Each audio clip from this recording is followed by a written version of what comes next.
Hi friends, ఎలా ఉన్నారు? ఈరోజు మనం వచ్చేసాం ఒక హిడెన్ టెంపుల్ చూడటానికి. అదే నల్లగొండ లక్ష్మీనరసింహస్వామి టెంపుల్, జిడిమెట్ల. ఈ టెంపుల్ వచ్చి కుకట్పల్లికి 9 కిలోమీటర్స్, అలా చింతలకి 3 కిలోమీటర్స్ దూరంలో అయితే ఉంటుంది. కానీ ఈ టెంపుల్ గురించి అయితే ఎవరికి తెలియదు. పదండి టెంపుల్ అయితే చూద్దాం. ఎంట్రన్స్ అయితే ఎలా ఉంటుంది టెంపుల్ది.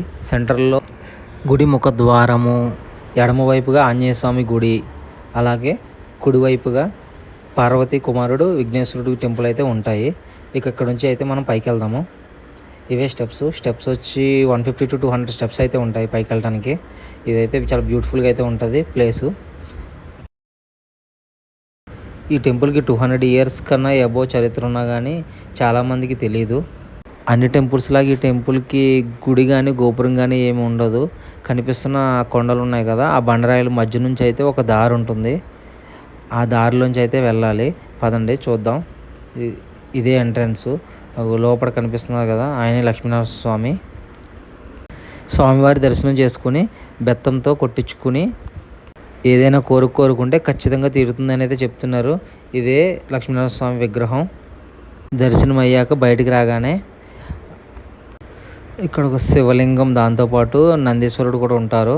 ఇక్కడ స్పెషల్ ఏంటంటే ఒక్క సోమవారం తప్ప మిగతా వారం ఎప్పుడు వచ్చినా కానీ మనమే శివయ్యను శుభ్రం చేసి అభిషేకం చేసుకుని అలంకరించుకుని పూజ చేసుకోవచ్చు. ఆ ఫెసిలిటీ అయితే ఇక్కడ ఉంది. అదైతే నాకు చాలా బాగా నచ్చింది.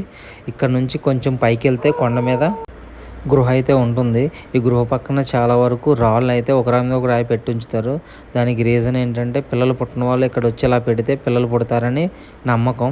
పంతులు గారు కూడా అదే చెప్పారు. విగ్రహాలు అయితే చాలా అంటే చాలా అద్భుతంగా ఉన్నాయి భయ్య. చూడండి మీరే. చూడగానే చేతిలో దండం పెట్టాలనిపిస్తుంది. దర్శనం అయ్యాక బయటకు వచ్చి కొండ మీదకి వస్తే వ్యూ పాయింట్ అయితే ఇలా ఉంటుంది.